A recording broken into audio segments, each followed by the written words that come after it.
By your 70s, deep vein thrombosis, a blood clot forming deep in a vein, shows up in more than 400 out of every 100,000 people every single year. And the position you slept in last night may have already nudged you closer to that number. The way you slept every night of your adult life might be quietly working against your heart. Not loudly, not painfully, just slowly, in the background, while you sleep, like you always do. Tonight, before you turn off the light, there's one change I want you to know about. It costs nothing. No prescription, no device, no appointment, and it may lower your risk of stroke and dangerous blood clots. Starting tonight. I'm Dr. David Okafor. I've spent over 20 years treating hearts and blood vessels in patients well past 60. And here's the part that still bothers me. Almost none of them had ever been asked which way they sleep. Let's find out where you stand right now. Sleep on your left side, drop a 1 in the comments. Right side, that's a 2. Flat on your back, 3. And if you're a stomach sleeper, go ahead and drop a 4. I've got a spot for you later in this video. I read every single one. Here's what nobody tells you. Your body doesn't clock out just because you're asleep. Blood pressure is trying to drop into recovery mode. Waste is being cleared out of your brain.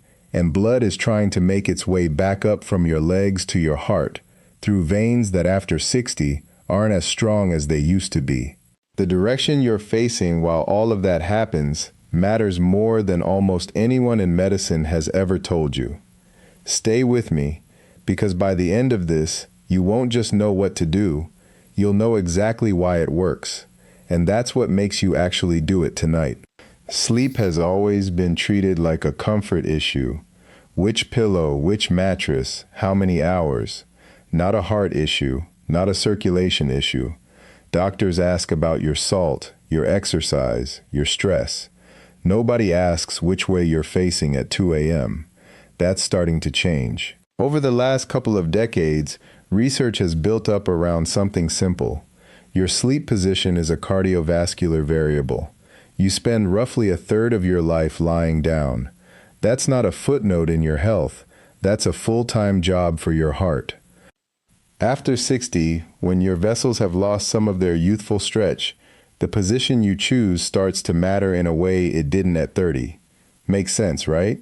Less reserve means less room for 8 hours of extra strain, night after night. Let me tell you about someone this caught up with. A woman I'll call Carol. Carol was 69, a retired school teacher from a small town outside Bend, Oregon. The kind of person who took her blood pressure pills every morning without fail and still walked 2 miles most days. She wasn't in crisis. She came in because of a pattern that didn't add up. Some mornings she'd wake up to a strange flutter in her chest, gone within a minute. Her right leg felt heavy and a little swollen until mid-morning, and her home blood pressure readings, taken first thing, kept running higher than they had any business being. Her doctor had already adjusted her medication once. It hadn't moved the needle much. When I asked her, almost as an afterthought, which way she slept, she didn't hesitate. On my right side, or my stomach, always have been. We'll come back to Carol. Here's the position. The one that works with your heart, your veins, and your brain, all at the same time, not against them. The left side, that's the answer. Sleep on your left side.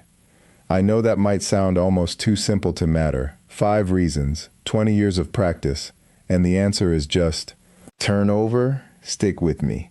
Once you understand the mechanism behind it, you're not going to sleep on your right side the same way again. Ready? And yes, I see you lifelong stomach sleepers, the ones who just dropped a 4. Side sleeping is going to feel foreign at first, and that's fine. A pillow hugged along your front, angled mostly onto your left side instead of flat on your stomach, gets you most of the benefit without fighting your whole body at once. Even a partial angle most of the night beats none at all. Now let's get into why left beats right in the first place. Reason 1. Your heart isn't sitting where you think it is. Most people picture it smack in the center of the chest. It's not. Most of its mass sits left of your body's midline, tilted toward that side. That's not disease. That's just how you're built. So think about what happens when you lie on your left side. Gravity now works with the natural angle of your heart instead of against it. Picture carrying a bag of groceries downhill versus uphill. Same weight, same distance, but one takes real effort and the other barely takes any. Your heart beats somewhere around 100,000 times a day. 100,000 beats.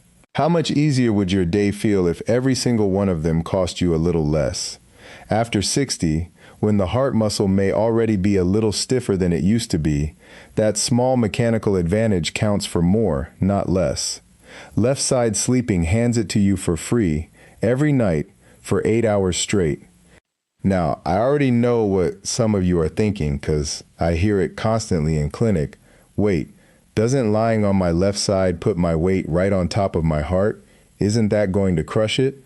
It's a completely reasonable thing to worry about. It's also not how your anatomy actually works.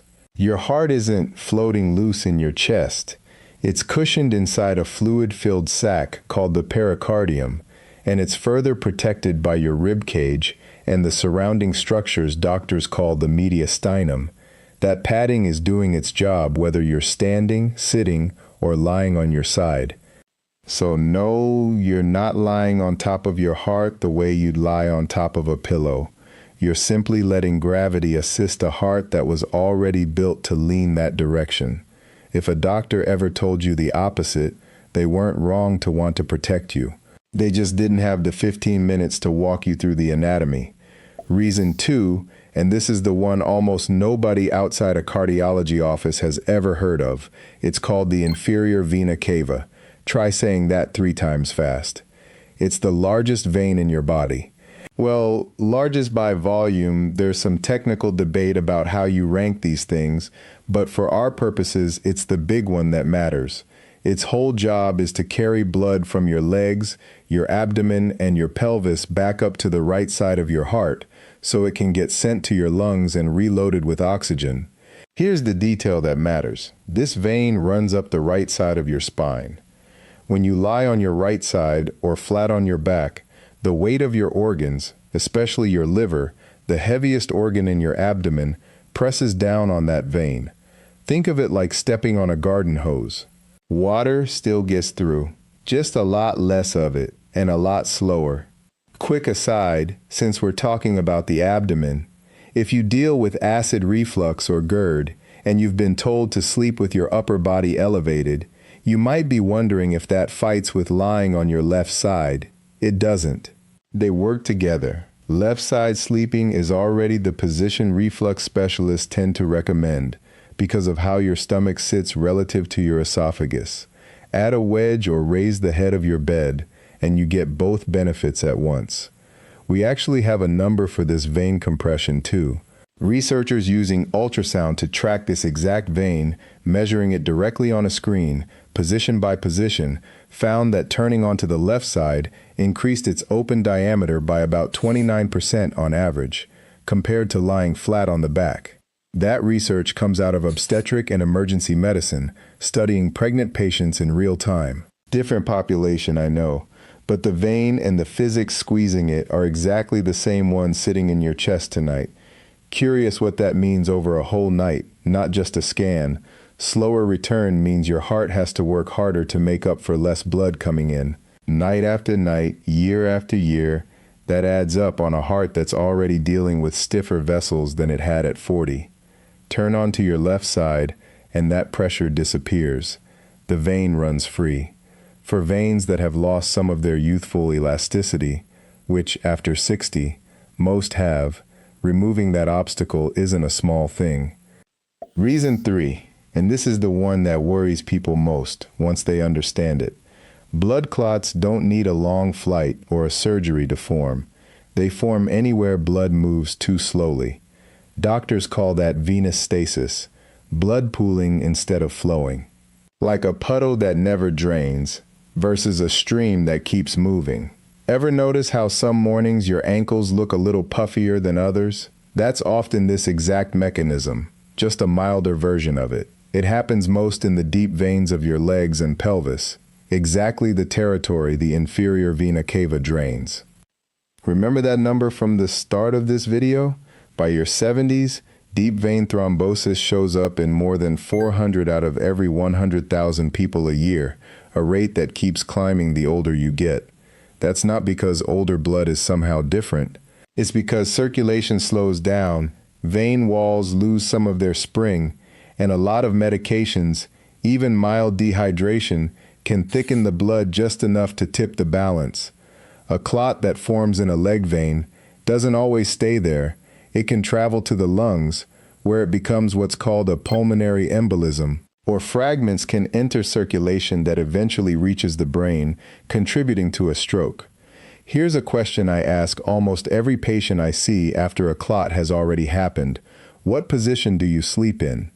The answer is almost always the same: right side or flat on the back. I don't take that coincidence lightly anymore. Left side sleeping keeps that vein running freely, so blood keeps moving instead of pooling. Moving blood is safe blood. Stagnant blood is where trouble starts. And if you're already taking something to prevent exactly that, stay with me, because this next part is for you specifically. Quick pause here, because I know a good number of you watching are already on a blood thinner. Eliquis, Xarelto, warfarin, whatever your doctor puts you on after a clot, a stent, AFib, or a valve replacement. You might be wondering, does any of this even apply to me? It does. Your medication is doing an important job keeping blood from clotting the way it otherwise might, but it's not doing the job of keeping your circulation moving well through the night. Those are two different problems, and left side sleeping helps with the second one. Better venous return means less pooling to begin with, which is a helpful partner to what your medication is already doing, not a replacement for it. I want to be really clear about this. Don't change your dose. Don't stop a blood thinner. Don't make any medication decision based on a video. Bring this up with your doctor as one more piece of the puzzle, not a reason to second guess what they've already got you on. Real quick before we get to the last two reasons. If any of this is landing for you, take 1 second and hit subscribe. It genuinely helps this reach more people managing the exact same things you are. And if you haven't already, tell me in the comments which side you sleep on. I read every one, and I'm curious how many of you have ever had a doctor actually ask. Reason 4, and this one surprised me the first time I read it, even after 20 years in this field. Your brain has its own cleanup crew, and it mostly only runs while you're asleep, like a dishwasher that only turns on at night. It's called the glymphatic system, named for the glial cells that form the channels fluid moves through, washing metabolic waste out of your brain tissue, or more precisely, out of the fluid surrounding your brain cells. Among what it clears, amyloid beta and tau, the same proteins researchers keep finding built up in the brains of people with significant cognitive decline and vascular dementia. Here's where it gets interesting.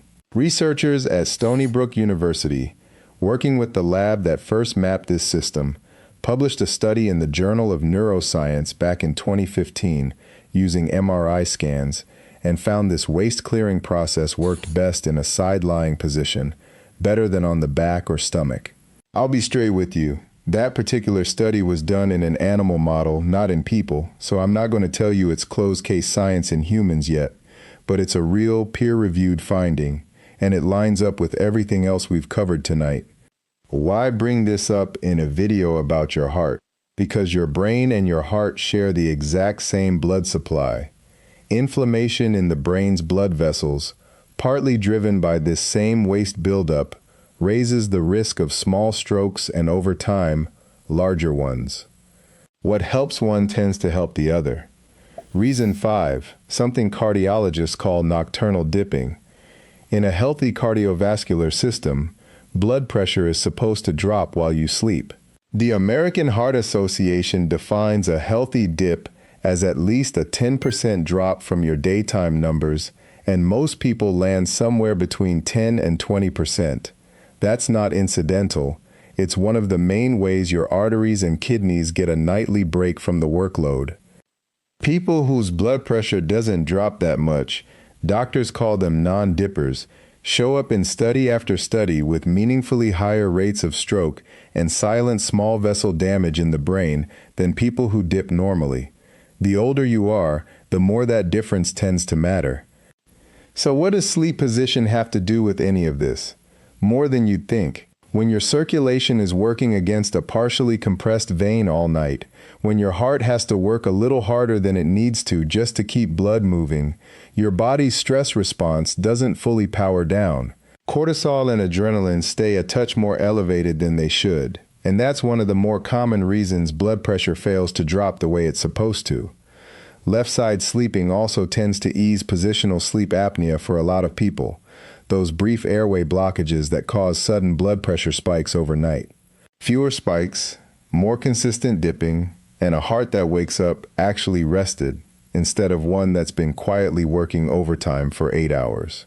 Which brings me back to someone I promised we'd revisit, Carol. I promised I'd come back to her. What changed for Carol over the following months is the clearest example I can give you of everything we've just walked through. After that appointment, Carol made one change. She started sleeping on her left side. It wasn't instant or effortless. Old habits don't just flip overnight. She propped a firm pillow behind her lower back so she couldn't roll onto her right side without noticing, and tucked a second pillow between her knees to keep her hips stacked and comfortable. 3 months later, she came back for a follow-up.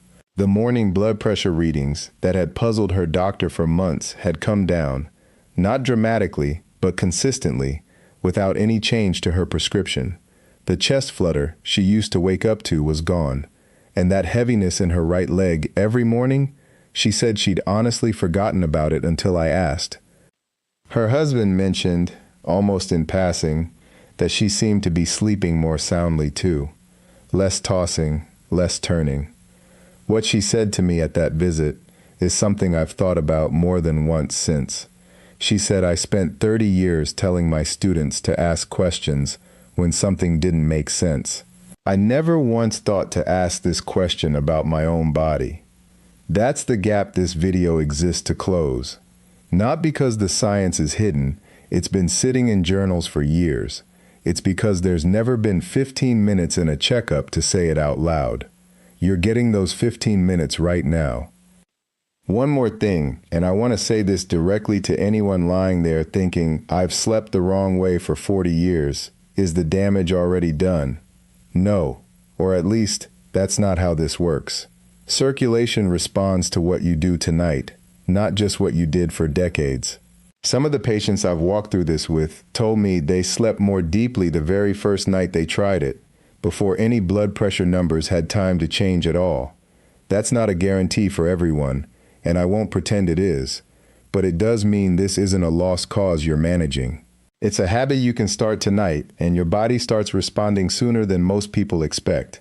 So here's everything that's true at once. 5 reasons, but really just one idea. Gravity and your plumbing are on the same side, if you let them be. Your heart tilts left. Sleeping left lets gravity help instead of fight. That big vein running up your right side only stays open if you're not lying on it. Clear vein, moving blood, no pooling. And that's reason 3 handled right there too. Even your brain's overnight cleanup crew runs better this way. And all of it adds up to the one thing your body actually needs at night, blood pressure that's allowed to drop. Here's exactly how to set it up tonight. I'm going to walk you through this, like I'm standing right there with you, because I know a lot of you asked for this kind of detail.